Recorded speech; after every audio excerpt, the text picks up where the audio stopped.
messieurs, bonjour et bienvenue. Une rédaction française. Je suis très heureux de vous retrouver pour cette nouvelle session du journal. Tout d'abord, les principaux titres. Le chef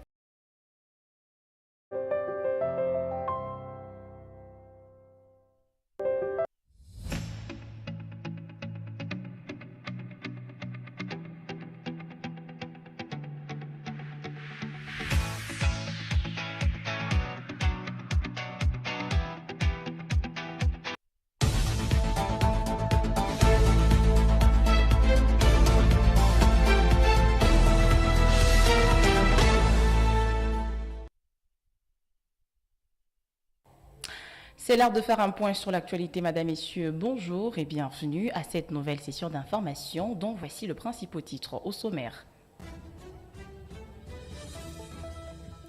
Après son retour de Washington où il est allé signer l'accord de paix avec son homologue rwandais, le président Félix Tshisekedi était devant les deux chambres réunies en congrès le lundi 8 décembre 2025 devant les élus du peuple.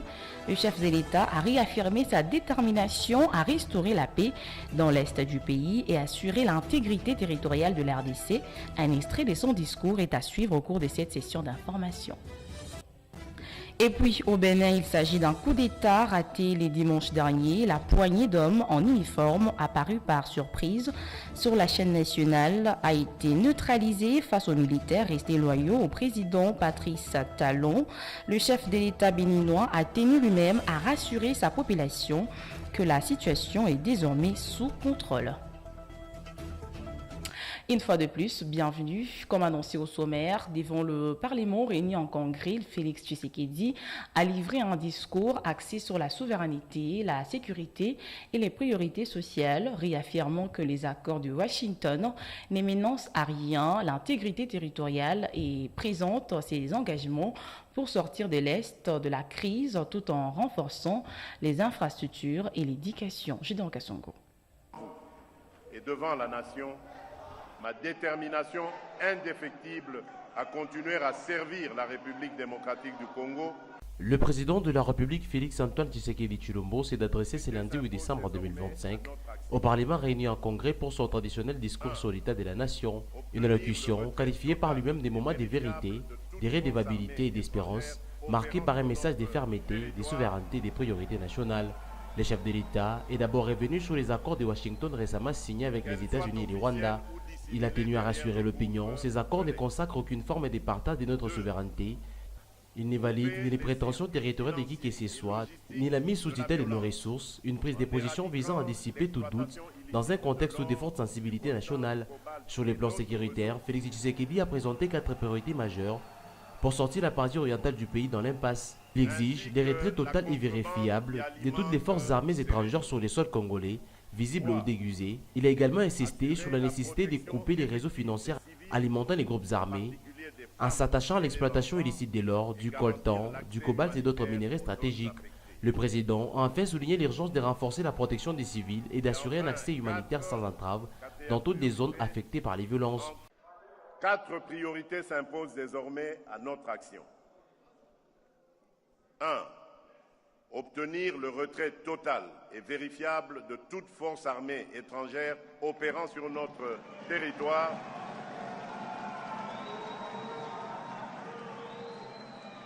qu'elles soient officielles ou dissimulées derrière des groupes relais. 2. Couper les circuits financiers et logistiques de la violence en éradiquant l'exploitation illicite de l'or, du coltan, du cobalt et d'autres ressources. Sur les plans social et économique, Félix Tshisekedi a livré un bilan contrasté. Un an après avoir promis la réhabilitation des 38 000 km² des routes agricoles, il a annoncé que 8 000 km ont été effectivement entretenus par Foner. Il a réaffirmé cependant que l'objectif fixé pour l'année 2025 reste maintenu, signe d'une volonté de poursuivre l'amélioration des infrastructures rurales afin de stimuler l'économie locale.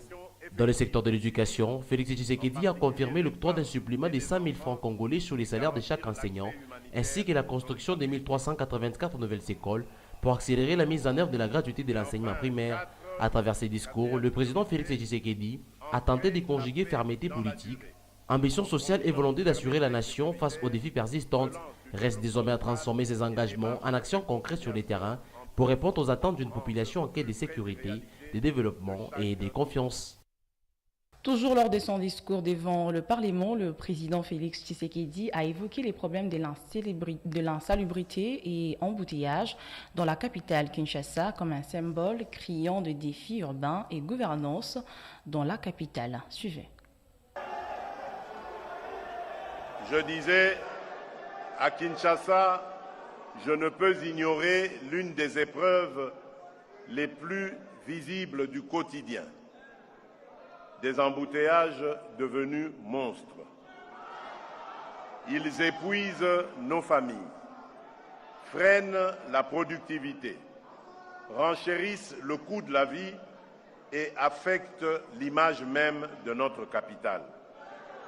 Cette situation n'est plus une simple gêne urbaine, elle est un défi national de gouvernance.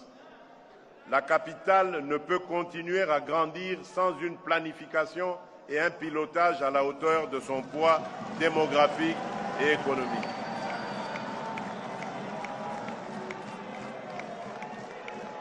Elle appelle des décisions urgentes, coordonnées et courageuses, fondées sur une vision d'ensemble de la mobilité, de l'occupation du sol et du développement des pôles d'activité. J'évoquerai avec la même gravité l'ampleur du défi d'assainissement, l'insalubrité, l'obstruction des caniveaux,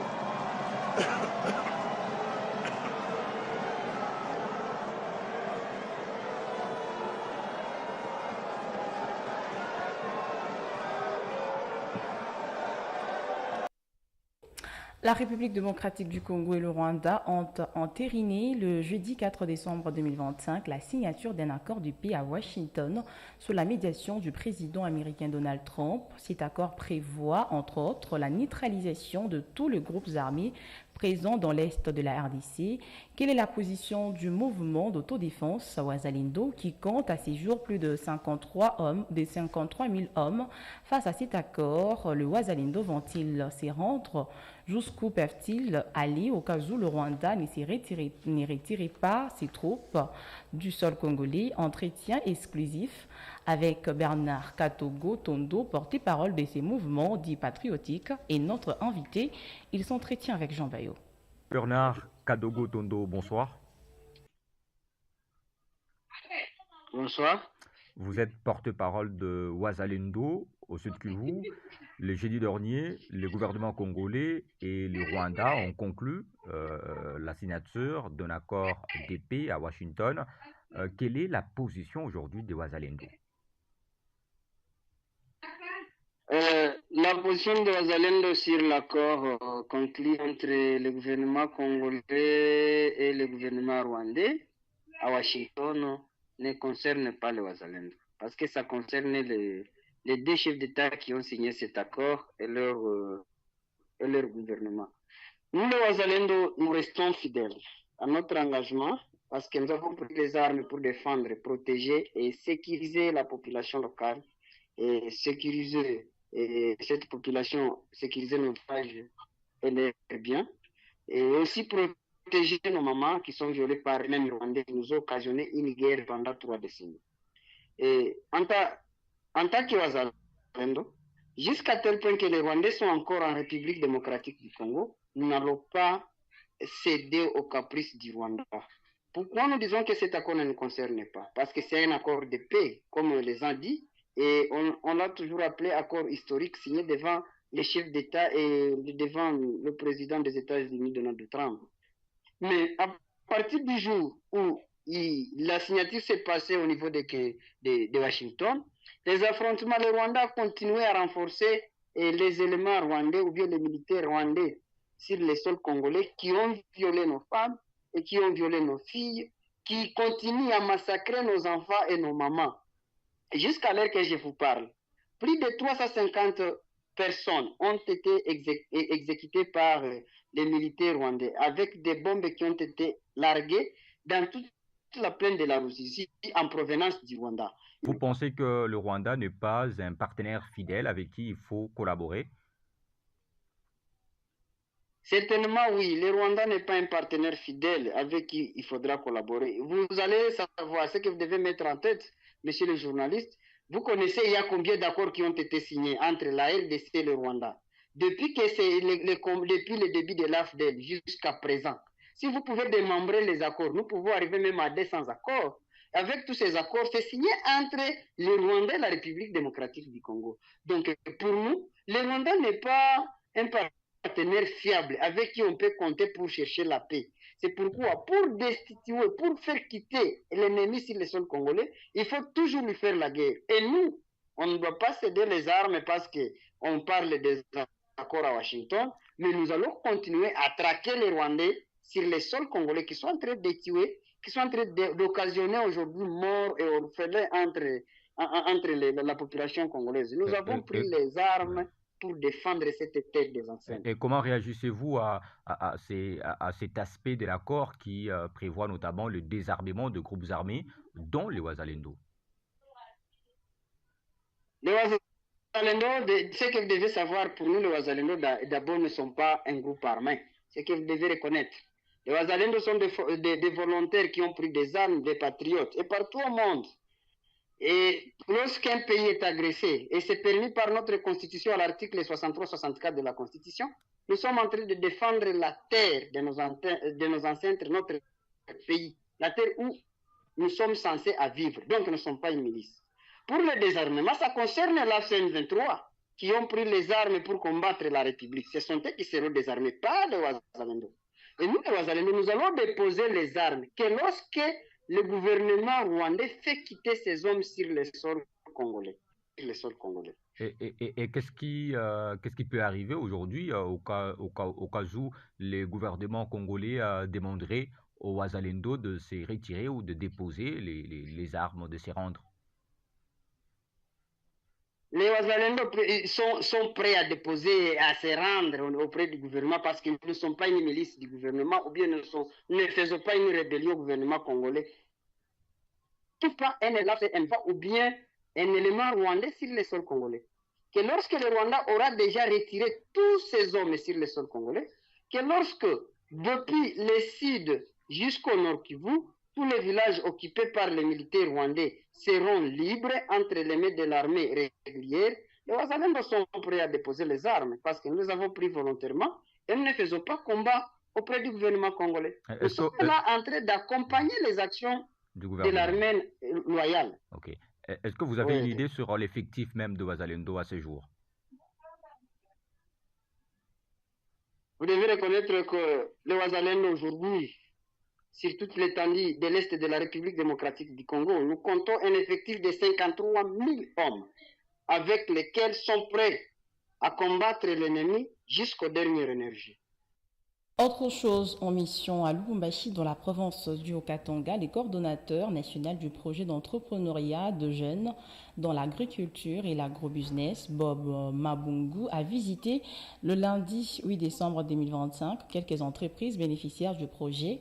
Objectif, s'imprégner de l'exécution, mais surtout de l'impact de ces projets du gouvernement congolais dans la population louchoise. Jean Bayo. En mission à Lubumbashi, dans la province du Haut-Katanga, les coordonnateurs nationaux du projet d'entrepreneuriat de jeunes dans l'agriculture et l'agrobusiness a visité ce lundi 8 décembre 2025 quelques entreprises bénéficiaires du projet dans l'objectif de s'imprégner de l'exécution. La visite a débuté à l'entreprise Rafa Service située au quartier Golf, une entreprise spécialisée dans l'élevage des poules qui a pris forme grâce au financement PEJAB. Ce financement qui nous a aidé aujourd'hui à devenir grands dans cette activité.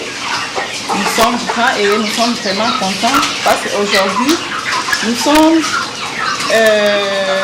les propriétaires de cette entreprise que vous voyez devant vous. Nous sommes propriétaires. Là, nous n'aurons pas besoin d'aller déposer les demandes d'emploi parce que nous-mêmes, à travers ces financements, nous sommes devenus grands et nous sommes parvenus à créer cette activité. Avec une capacité de 200 têtes avant, les poulaillers comptent à ce jour plus de 2000. 5 emplois directs créés, des dizaines d'emplois indirects, une réalité que les coordonnateurs palpent du doigt. Loin d'ici, sur la route Kume-Sévéré, les projets Pejab est en train d'opérer un autre miracle. Nous sommes dans le poulailler Baraka, également bénéficiaire du projet. L'entreprise a triplé sa capacité de production grâce à la formation et au financement Pejab. Elle compte aujourd'hui jusqu'à plus de 3500 têtes. Juste un petit détail, nous avons commencé avec 500 têtes. Aujourd'hui, nous pouvons aller jusqu'à 9000 têtes. Vous voyez, ce qui veut dire que Pejab a un grand impact sur notre entreprise. Aujourd'hui, vous employez combien de jeunes, combien de personnes?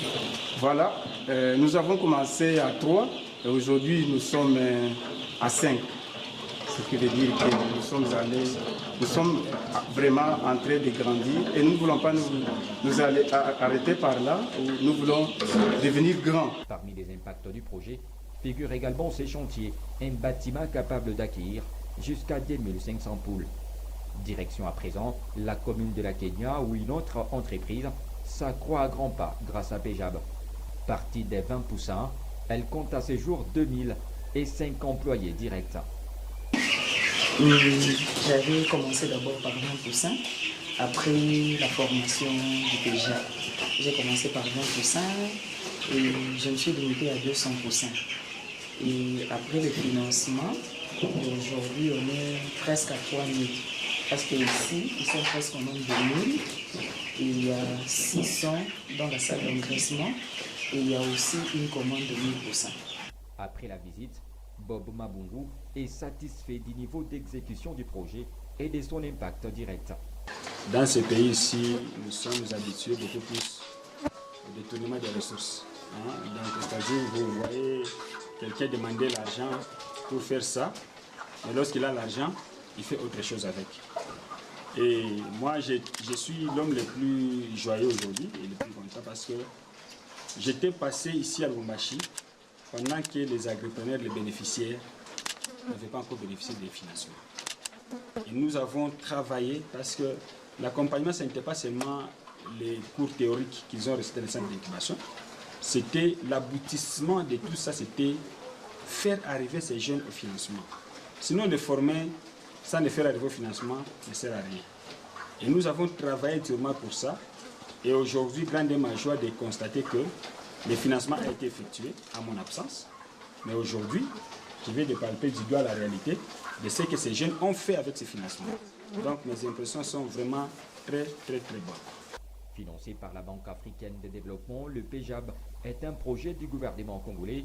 Il vise la création d'une classe moyenne dans les secteurs de l'agriculture et de l'agrobusiness afin de contribuer de façon significative à la croissance économique de notre pays, de la RDC et de lutter contre l'insécurité alimentaire par la promotion de l'entrepreneuriat agricole, des jeunes et la valorisation de la chaîne des valeurs agricoles.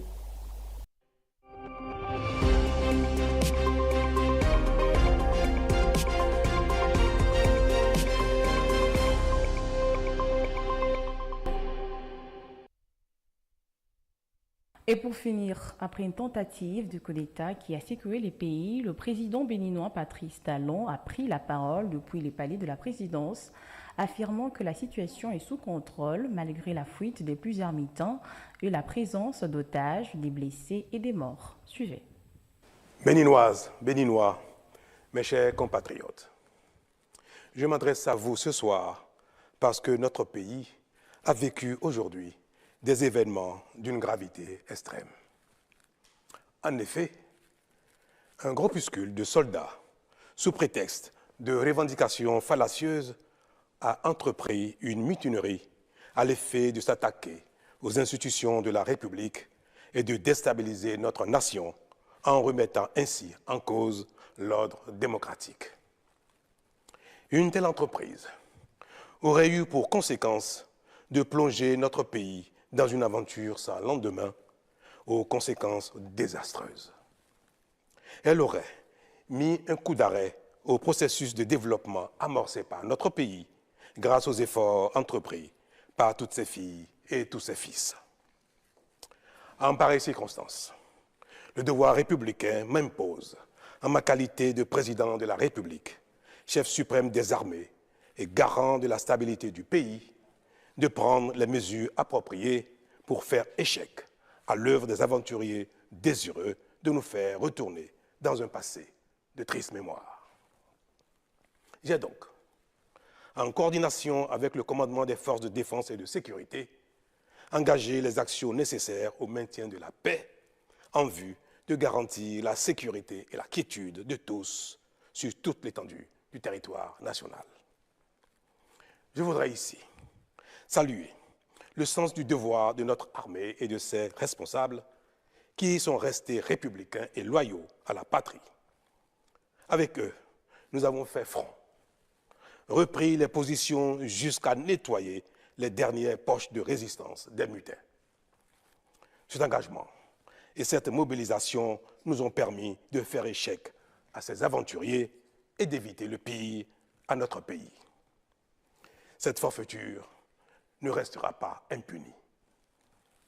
C'est le lieu pour moi de féliciter nos forces de défense et de sécurité dans leur ensemble pour leur sens du devoir. Je voudrais, par la même occasion, avoir une pensée pour les victimes de cette aventure insensée, de même que pour les personnes encore retenues par les mutins en fuite. Je leur donne l'assurance que nous ferons front pour les retrouver sains et saufs. Mes chers compatriotes, je voudrais par la même occasion vous remercier particulièrement, vous, de l'intérieur comme de l'extérieur, pour votre soutien actif et vos nombreux messages d'encouragement durant cette journée. Ils nous ont rassurés et donnent... C'est par cette image qui se referme à cette édition du journal, mais pour vous qui nous avez pris diffusion en cours, voici pour vous le rappel des titres. Après son retour de Washington, où il est allé signer l'accord de paix avec son homologue rwandais, le président Félix Tshisekedi était devant les deux chambres réunies en congrès le lundi 8 décembre 2025. Devant les élus du peuple, le chef de l'État a réaffirmé sa détermination à restaurer la paix dans l'est du pays et assurer l'intégrité territoriale de la RDC. Vous aviez suivi l'extrait de son discours dans cette session d'information. Et puis au Bénin, il s'agit d'un coup d'État raté le dimanche dernier. La poignée d'hommes en uniforme, apparue par surprise sur la chaîne nationale, a été neutralisée face aux militaires restés loyaux au président Patrice Talon. Le chef de l'État béninois a tenu lui-même à rassurer sa population que la situation est désormais sous contrôle. Fin complète de cette session d'information. Merci à tous de l'avoir suivi. Ou sinon, ne renvoyez pas à demain votre ferme à décision à croire au Seigneur, car demain, pour être trop tard. À très vite.